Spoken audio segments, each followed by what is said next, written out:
دانیال پۆلس شارەزای کاروباری سیاسی نێودەوڵەتی لە واشنگتنەوە لەگەڵمان دەبێت. بەڕێز دانیال سلااوان لێ بێت چۆن کاتتان باش.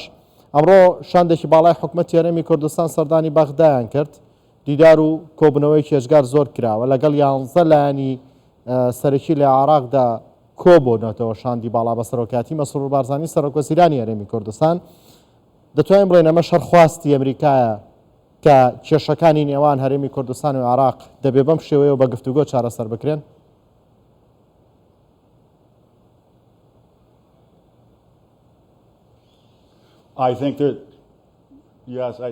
بەڵێ زۆر سپاستان دەکەم. بڕوام وایە هیچ گومانێک نییە کە ئەمریکا دەوێت هەردوو لایەن بڕیار بدەن لە ڕێگەی بە گوێرەی دەستوری عێراق و ئەمە لە بەرژەوەندی خوشک و برایانی ئێمە لە کوردستان و تەواوی عێراق. بەڵێ بەرز دانیال، بۆ چوونی ئەمریکا چیە سەبارەت بە گرنگجی پێکەی هەرێمی کوردستان چۆن لە هەرێمی کوردستان ئەڕوانێ؟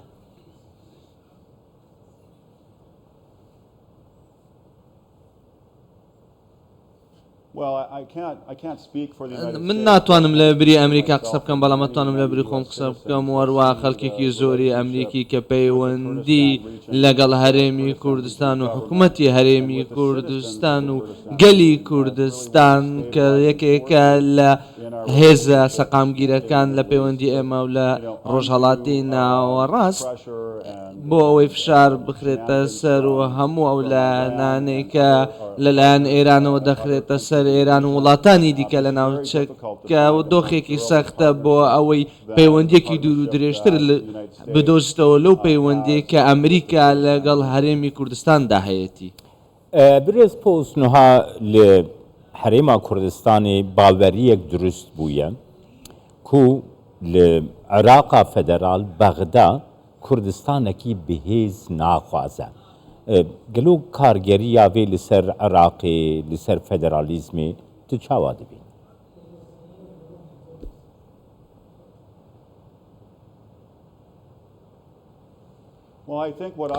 من بڕوام وایە ئەوەی کە دەیبینم حکوومەتی هەرێمی کوردستان و گەلی کوردستان، خەڵکی کوردستان، حکوومەتەکەی و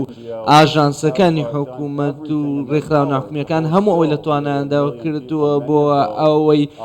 ڕای ملیۆنان خەڵکە زۆر لەوانەی کە خەڵکی عێراق ئاوارە بوونەوە لە خۆی گرتوونەوەی کە ئێمە پێی دەڵێن ئاوارەی نێوخۆی بۆ ئەمە لە بەرژەوەندی هەموو لایەنەکان هەوڵ بدەن بۆی سەقامگیری پەیوەندیەکە بپارێزن و سەقامگیری هەرێمی کوردستان بپارێزن بۆ ئەوەی خەڵکی ئەو ناوچەیە لە بەخێرهاتنی پەنابەران پارێزراوتر بن و کاری باشتر بکەن. بۆیە ئەگەر لە ڕوویەکی ناشنەلیستیەوە سەیری بکەین دەبینین ئەمە ڕێگە ڕاستەکەیە لە بەرەوەی حکوومەتی هەرێمی کوردستان سەقامگیری بەهێزتر بێتن لە بەرژەوەندی هەموو لایەنەکە، نەک تەنها کوردستان و گەلی کوردستان بەڵکو هەموو وڵاتی عێراقدایە و بەرژەوەندی لە بەرژەوەندی هەموو ناوچەکەدایە. برێز پۆست دەستورە عێراقی هاتیەکردن 2005 گەلک خاڵێ دەستوری گرێدای هەرێما کوردستانی نەهاتنە چی بچیکرد ڕێکەفتن هاتنەکردن ڕێکەفتنا شنگالی نەتەوەی یەکگرتی قۆژی گەرانتۆری وێ ڕێکەفتنەیە نەهاتیە جێبەجێکردن. یعنی وەکی ئالیە ناودەولەتی گەرەک سەک ناوان چ بە دیتی ناوان چ بەل گۆرە باوەریات.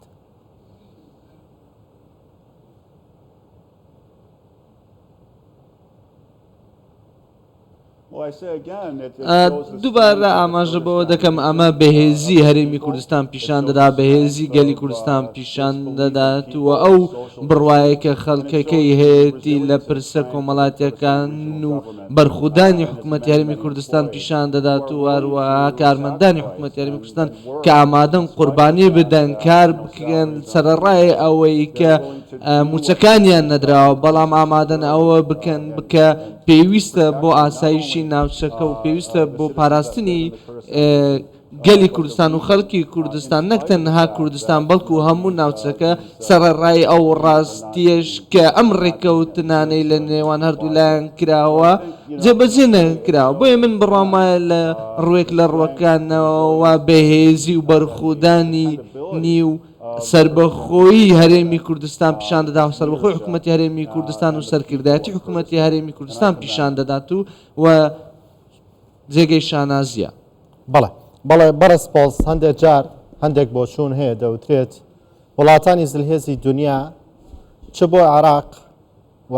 بۆ هەندێک لە ڕۆژهەڵاتی ناوەڕاستیش ئارامی و سەقامگیریان ناوێ بۆ ئەوی بەردەوام بتوانن لەوێ بمێننەوە. بەڵام هەندێک بۆچوونی جیاوازی شێ هەندێک شرۆڤەکاری سیاسی دەڵێن ئەوەی وڵاتانی زولهێزی دنیا ئەیانەوێت سەقامگیریە لە عێراق و لە ڕۆژهەڵاتی ناوەڕاستیش بۆ پێی کاوان پێیان وایە سەقامگیری لە عێراق و ڕۆژهەڵاتی ناوەڕاست زنجیرەیەکە وەستڵە بە وڵاتانی تریشەوە. سەقامگیریەوان دەبێتە سەقامگیری وڵاتانی دنیا، ناسەقامگیری ئێرەش دەبێتە ناسەقامگیری وڵاتانی دنیا.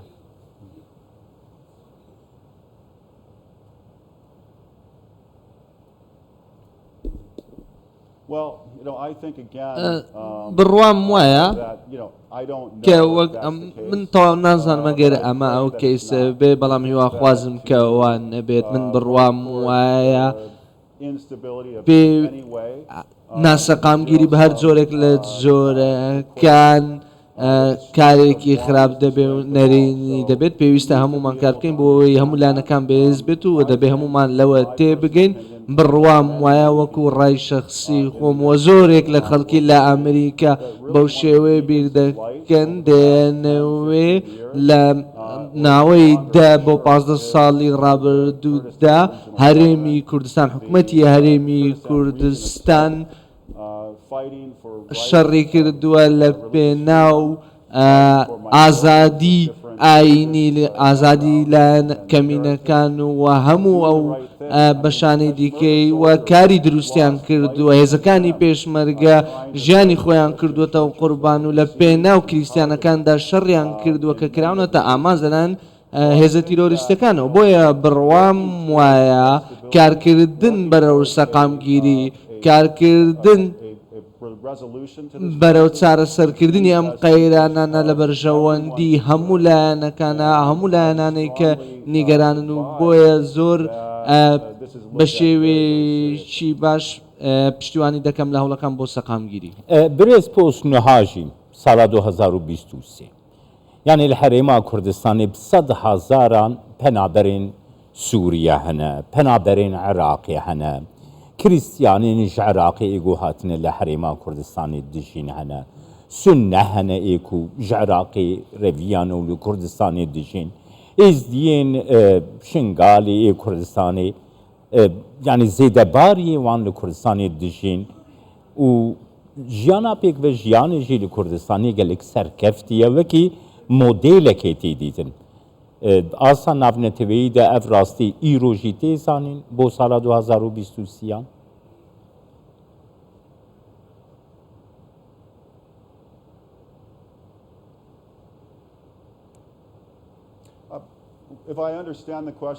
ئەگەر بە دروستی لە پرسیارەکەت گەیشتم من بڕوام وایە سەرکردایەتی هەرێمی کوردستان و حکوومەتەکەی بەرە و ڕێکخراوەنە حکومیەکانی وەک دەستگای خێرخوازی بارزانی و لایەنەکانی دیکە هەوڵێکی زۆریان داوە بۆ ئەوەی ژیانی خەڵکی بپارێزن ژیانی خەڵکی ئەو کەسانی بە ناچاری ماڵەکانی خۆیان جێشتووە. من ناوە دەزانم کە حکوومەتی هەرێمی کوردستان داوای لێکراوە شوێنێکی ئارام بۆ خەڵکی زیاتر و زیاتر دابین بکات کە ناچار بوون وڵاتەکانیان بەجێشتووە. ئەمەش سەرەڕای هەموو ئەو قەیرانانەی کە حکوومەتی هەرێمی کوردستان پێیدا تێپەڕێەوە بەهۆی ناکۆکیەکان لە نێوان و ئەو ناڕزایەتیانەی لە نێوان هەردوو لایەن هەیە یاخود با بڵێن کەمی جێبەجێکردنی ڕێکەوتنەکان لە نێوان هەولێر و بەغدا. بۆیە ئێمە دەزانین کە زۆر خەڵکێکی سوودانی هاتووتە هەرێمی کوردستان و لەبەرە ئەوەی شەڕێکی ناوخۆی سەخت هەیە لە سوودان. بۆیە من زۆر هاوڕام لەگەڵ تۆ پێویستە بەهێزتر بکەین نەک تەنیا ئەوەی کە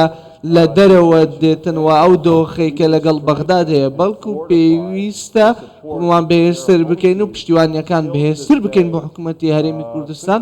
بۆ ئەوەی بتوانێت یاخود دەکرێت ئەمە لە سەدا 30 یاخود زیاتر لە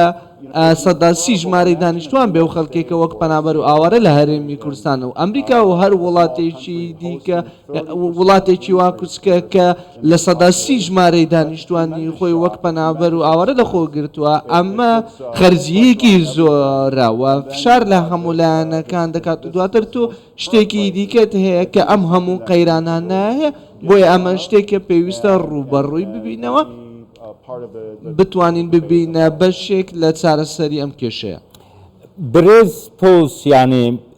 ئیرۆشاندا حکوومەتە هەرێما کوردستانی سەردانا بەغدایی کرد.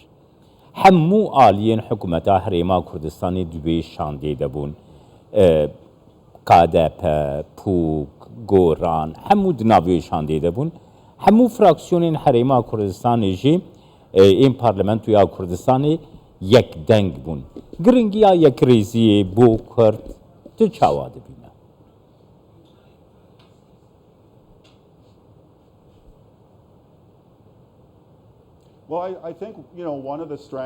من ئەوەی دەبینم یەکێک لە بێزەکان وەکو ئەمریکێک ئەوەی کە دەبینم ئەوەیە کە کوردستان و حکوومەتی هەرێمی کوردستان ئەوەیە کە ڕۆیای نەتەوەی خۆی هەوە ئێستا کاتی ئەوەیە ئەم لایەنانەوە ئەوانەی کە سەرکردایەتی دەکەن لە کوردستان هاوڕابن لەسەر یەک ڕێڕە کار بکەن و بە شێوەیەکی یەکگرتو و شەڕ بکەن چونکە ئەمە لە ئێستادا زۆر گرنگە بۆ ئەوەی لەگەڵ یەکتر بن بە شێوەی 100% بێگومان لە نێوان لایەنەکاندا ناکۆکی هەیە هاوڕانەبوون هەیە بەڵام من بڕامە ئێستا کاتی ئەوێ ئەم جیاوازیانە وەلا بنین و هاوڕابن بەیەکەوە کار بکەنەوە مەشتێکێکە لە بەهێزیەکانی هەرێمی کوردستان و خەڵکەکەی کە لەوە تێبگەن پێویستە زۆر ناوازن لە جیان ڕۆیایەکی جیاوازتریان هەیە لە زۆرێک لە خەڵکی و ئەما وا دەکات شوێن و پێگەی خۆیان هەبێت لە جیهان کە زۆر تایبەتە بۆیە من هەستێکی زۆرم هەیە دڵێکی زۆر فراوانم هەیە بەرامبەر بە حکوومەتی هەرێمی کوردستان و گەلی کوردستان و زۆر لایەنەکانی دیکەش کە لە سەقامگیریدا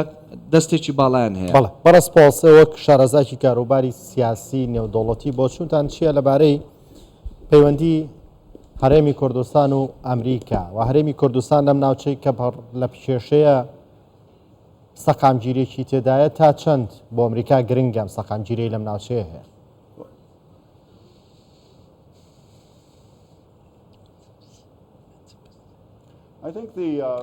بڕوام وایە کە پێویستە ئەو جەختەی حکوومەتی ئەمریکا دەکاتەوە لە کارکردن لەگەڵ تاهەراندا لە بەرامبەر بە تاراندا هەیەی کێشەی دروست کردووە دەکرێت هەندێک ڕێگیری هەبن لەو بابەتانەی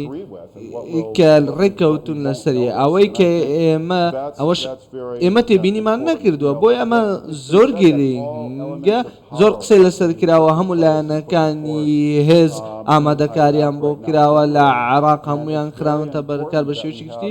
زۆر گرنگە کە ئێمە وڵاتێکی سەروەر و سربەخۆمان هەیە نەکێکێک کە لەلایەنێکی دەرەکیەوە لە هێزەکانی دەرەکیەوە بەڕێبوترێت کارگە بۆیە بڕوام وایە دووبارە ئەمە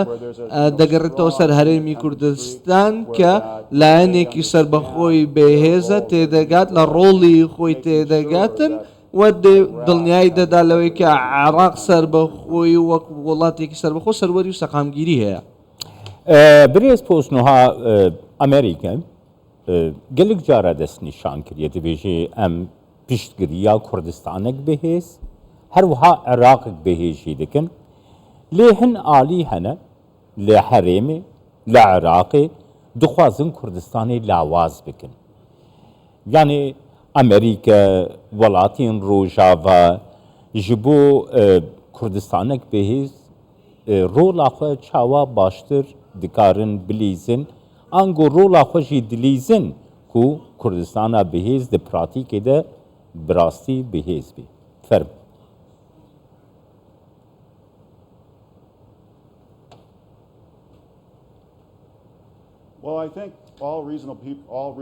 بڕوام وایە هەموو خەڵکێک کە بە بەرپرسیارەوە هەڵسکەوت دەکەن دانەوێت کوردستانێکی سربەخۆ و سەقامگیر و بەهێزنیانە بێ بەهۆی ئەو هەموو کارانەی کە ئێستا باسمان کرد ئەوەی کە ئەو گفتو گوێ ناوازێک کە ئێمە بە هەموو هۆکارانە بۆیە من ناتوانم بە شێوەیەکی دیاریکرا و لە بری حکوومەتتی ئەمریکا قسە بکەم بەڵام هیواخوازم هەموو هەوڵێکیان بدەن ڕۆڵێکی باشتر و گرنگتریان هەبێت چونکە من بڕوام وایە پێویستە ئێمە هەندێک سەرکردایەتی و هەندێک پاڵپشتی نیشان بدەین سەبارەت بەم پرسە من بڕوام وان